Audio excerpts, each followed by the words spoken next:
Hello dear student, welcome to Origins Online. बच्चों, आज के वीडियो में हम लोग बात करेंगे इलेक्ट्रोकेमिस्ट्री का एक बहुत ही important topic, that is conductivity, है ना, मोलर कंडक्टिविटी और लिमिटिंग मोलर कंडक्टिविटी।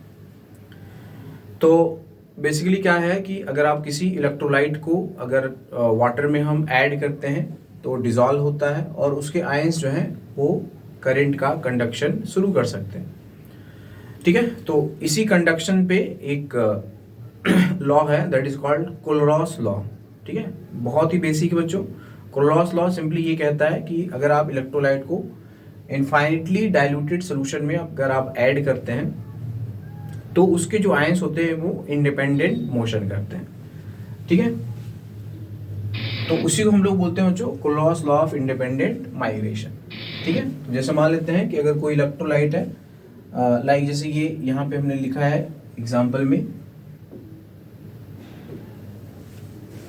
ठीक है, MgSO4। तो अगर आपको लिखना है, इसको बोलते हैं बच्चों लिमिटिंग मोलर करंट, तो lambda naught m of MgSO4 है ना। तो इसमें बोलो मैग्नीशियम के आयन कितने हैं, 1 है, सल्फेट आयन के भी 1 है। ठीक है, तो सिंपली आप इसको क्या कर दोगे, ब्रेक कर दोगे, तो ये जाएगा lambda naught m of Mg2 plus lambda naught of sulphate ion. Simple, very simple, ऐसे लिख सकते। ठीक है, अगर हमने लिखा है लैम्डा नॉट ऑफ AX/BY, अब इसको हम जनरलाइज कर लेते हैं। ठीक है, तो यहाँ पे x के कितने पार्टिकल, सॉरी A के कितने पार्टिकल बच्चों, x, B के कितने पार्टिकल बच्चों, y, है ना। तो इसकी जगह आप क्या लिखोगे, x टाइम्स, है ना, x के पार्टिकल, A के particle x time lambda naught क्या लिखेंगे, E। अब A पे चार्ज कितना है बच्चों, A पे चार्ज कितना आएगा, जो y का कोफिशिएंट है उसके बराबर चार्ज आएगा, है ना, सॉरी जो B का कोफिशिएंट दैट इज y है उसके बराबर आएगा। ठीक है, तो A पर जो चार्ज आएगा वो आएगा y, और पहले हम लोग क्या लिखते हैं बच्चों, कैटायन, तो y प्लस आएगा। ठीक है, प्लस यहाँ पे क्या लिखेंगे, B का कितना है फ्रीक्वेंसी, y है, तो y लैम्डा नॉट और B। अब B पे कैसा चार्ज होगा, नेगेटिव होगा, है ना, क्योंकि पहले हम लोग क्या लिखते हैं, कैटायन लिखते हैं, फिर क्या लिखते हैं, एनायन लिखते हैं, है ना, जनरली यही होता है, कैटायन और एनायन। ठीक है, तो यहाँ पे B होगा और यहाँ पे क्या है बच्चों, X माइनस, है ना। ये ध्यान रखेंगे बच्चों कि जो चार्ज होता है ना वो इंटरचेंज होता है, जैसे वैलेंसी क्या होता है, इंटरचेंज होता है, जैसे आपने पढ़ा होगा। ठीक है, Al2O3, Al इसकी वैलेंसी 3 है, इसकी वैलेंसी 2 है, तो ऐसे आता है ना Al2O3, तो Al2O3 ये आप लिखते हो, तो इस पे चार्ज Al पे कितना आएगा, देखो 3 आएगा, 3 प्लस आएगा, और O पे कितना जाएगा, 2 माइनस आएगा। ठीक है, इनका नंबर इसके साथ रहेगा, तो ये 2Al और ये 3 आएगा। सेम बच्चों यहीं पे किया होगा। ठीक है, तो इसी, ये बहुत ही बेसिक है, ये आपने बच्चों 10th में भी पढ़ा होगा, है ना। इसी पे क्वेश्चन जो है जे एडवांस से पूछा है। दूसरा बच्चों इसी का पार्ट है, ठीक है, इसी का पार्ट है डिबाई-हकल्स। ठीक है, अब बच्चों ये जो कोलरॉस लॉ ऑफ इंडिपेंडेंट माइग्रेशन है वो दोनों के लिए एप्लीकेबल है, स्ट्रॉन्ग इलेक्ट्रोलाइट के लिए भी, वीक इलेक्ट्रोलाइट के लिए भी, है ना, ऐसा आपने पढ़ा होगा। तो जो डिबाई-हकल इक्वेशन होता है ये होता है lambda m is equal to lambda naught m minus b under root c। ठीक है, तो लैम्डा m जो होता है ये molar conductivity eight finite concentration, lambda naught m ये limiting molar conductivity eight infinite dilution, b जो है कैरेक्टरिस्टिक कांस्टेंट है, जैसे NaCl का b अलग होगा, KCl का अलग होगा। ठीक है, और c जो है वो कंसंट्रेशन। तो ये बच्चों हमने लिया है y एक्सिस पर, ठीक है, और अंडर रूट c को हमने लिया है x एक्सिस पर। ठीक है, तो ये है x एक्सिस, ये x एक्सिस पर है, ये y एक्सिस पर है, तो y is equal to mx plus c, ये आएगा स्ट्रेट लाइन। ठीक है, ये कुछ ऐसे ग्राफ आएगा इस तरह से, और इसका जो स्लोप होगा वो क्या आएगा, वो b आएगा, नेगेटिव स्लोप है, तो minus b under root c है। ठीक है बच्चों, तो इसी पे इन्हीं दोनों कंसेप्ट को क्लब करके बच्चों एक बेहतरीन क्वेश्चन जे एडवांस है ना, रिसेंटली पूछा है 2022 में। ठीक है बच्चों, तो have look on this question. तो बच्चों क्वेश्चन को बहुत ध्यान से पढ़ना चाहिए। जैसे इसमें लिखा हुआ है कंसीडर द स्ट्रॉन्ग इलेक्ट्रोलाइट, एक है ZmXn, दूसरा है UmP UM एंड YP, तीसरा है VM एंड Xn। तीन इलेक्ट्रोलाइट है। इनमें मोलर कंडक्टिविटी जो है लिमिटिंग मोलर कंडक्टिविटी गिवन है, यानी कि इनफाइनाइटली डाइल्यूटेड का दिया हुआ है। इसका 250 दिया है और इसका दिया है 450 दिया है।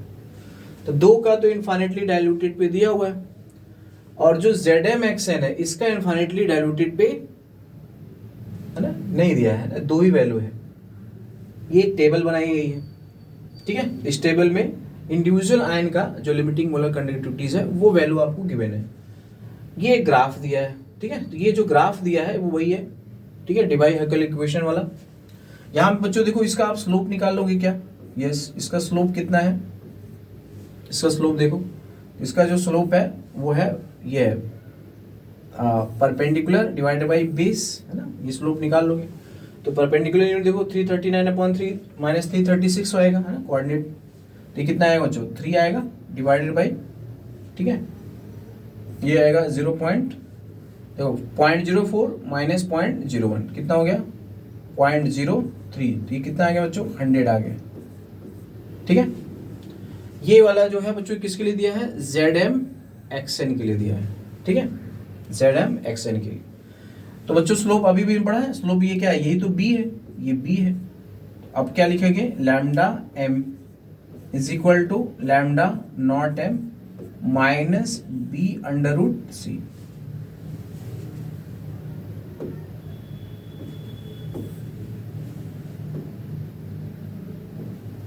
ठीक है, माइनस b/√c, ठीक है। तो लैम्डा m देखो बच्चों, ये कोऑर्डिनेट आप देख लो, इस कोऑर्डिनेट को देखो ध्यान से। इसका कोऑर्डिनेट क्या है बच्चों? x का कोऑर्डिनेट 0.04 है, y कोऑर्डिनेट 336 है ना। तो इसका मतलब आप लेफ्ट में क्या लिखोगे? 336, ठीक है, is equal to lambda naught, यही तो हमें चाहिए। किसकी हम लोग बात करें बच्चों? Zm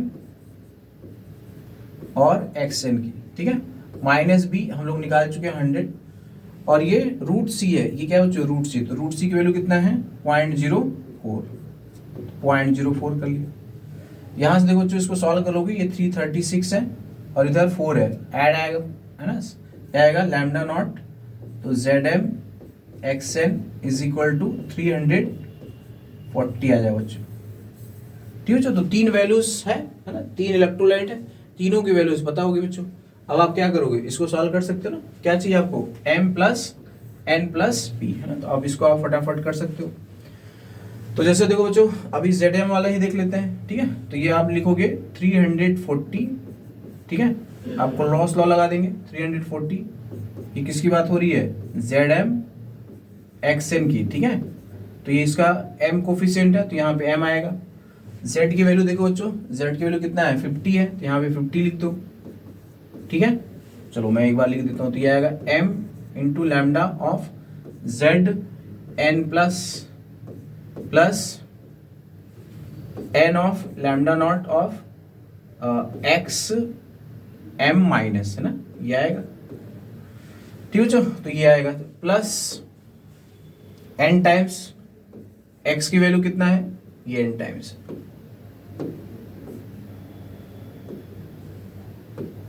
ठीक है। तो n इंटू एक्स की वैल्यू कितना है बच्चों? 80 है, ठीक है।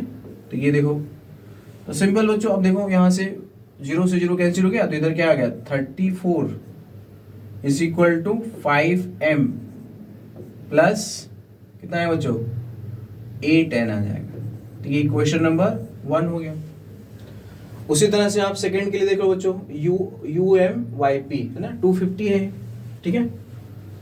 तो UMYP इसका देखो बच्चों, तो ये 250 है, और इधर राइट में इसका कोफिशिएंट क्या है? m है, ठीक है। तो U कितना है? 25, तो 25m प्लस YP का कितना है?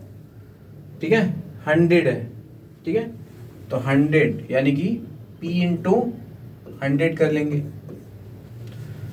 ठीक है। तो यहाँ से देखो 25 से डिवाइड हो जाएगा बच्चों, तो यहाँ से एक क्वेश्चन आएगा, 25 से मैं इसमें डिवीजन कर रहा हूँ, ठीक है। कितना हो गया? 10, is equal to m plus 4p। ये इक्वेशन नंबर 2 हो गया। उसी तरह से अब इसको यूज कर लेते हैं Vm(xn), ठीक है बच्चों। तो Vm(xn) देखो, तो Vm(xn) ये वैल्यू कितना दिया है आपको 440 is equal to m times p की वैल्यू कितना है 100, ठीक है, तो m इंटू 100 हो जाएगा, प्लस n टाइम्स x की वैल्यू कितना है 80, ठीक है। इसमें देखो बच्चों जीरो कैंसिल हो जाएगा, तो इधर क्या आ गया 44।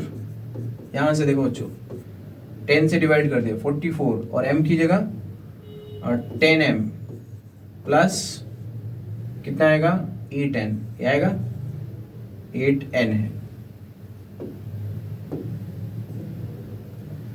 क्लियर बच्चों? तो ये 3 इक्वेशन है, बस आपको पेशेंटली इसको करना था, ठीक है। और इसको चाहो तो ये 22 2 से और डिवाइड कर लो, तो ये कितना हो गया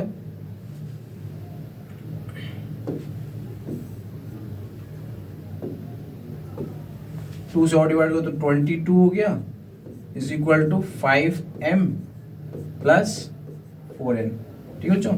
ये इक्वेशन नंबर 3 हो गया।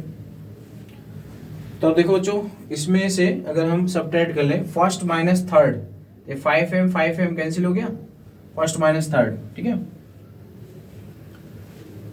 तो फर्स्ट माइनस थर्ड करो तो 5m माइनस 5m कैंसिल हो गया, और 34 में से 22 गया, कितना हो गया बच्चों 12।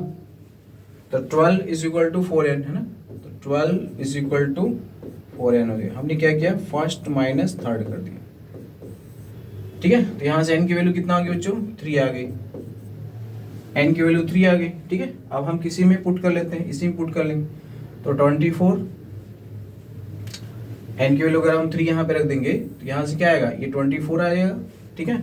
और इधर 34, ठीक है, तो 34 माइनस 24 कितना हो गया 10 हो गया, तो m की वैल्यू 2 आ जाएगी, तो m इज इक्वल टू क्या हो गया बच्चों 2 आ गया। और हम इसमें p में रख देंगे, है ना, तो p की वैल्यू भी कितना आ गया बच्चों 2 आ गया, p इज इक्वल टू 2। इस m की वैल्यू हम कहाँ पुट करने वाले हैं यहाँ पे, तो अगर आप 2 रखोगे तो इधर आएगा 8 आएगा, p की वैल्यू 2 आ गई, तो m plus n plus p क्या आ रहा है बच्चों 2 प्लस n की वैल्यू 3 प्लस p की वैल्यू 2, ठीक है बच्चों। तो कितना आ गया 7 आ गया। तो यही इसका आंसर है बच्चों। तो आप देख सकते हो बच्चों एक बहुत ही बेसिक क्वेश्चन बट बिल्कुल न्यूली है फ्रेम्ड, ऐसा आपको लग रहा है, ठीक है। तो यही ब्यूटी होता है बच्चों जे एडवांस का। अगर आप बेसिक पे ध्यान रखें, एनसीईआरटी ही अगर आप केवल केमिस्ट्री पढ़ते हैं ना, तब भी आप सारा क्वेश्चन बना सकते हैं, प्रोवाइडेड आप एक एक चीज़ को माइन्यूटली पकड़ पाओ, ठीक है बच्चों।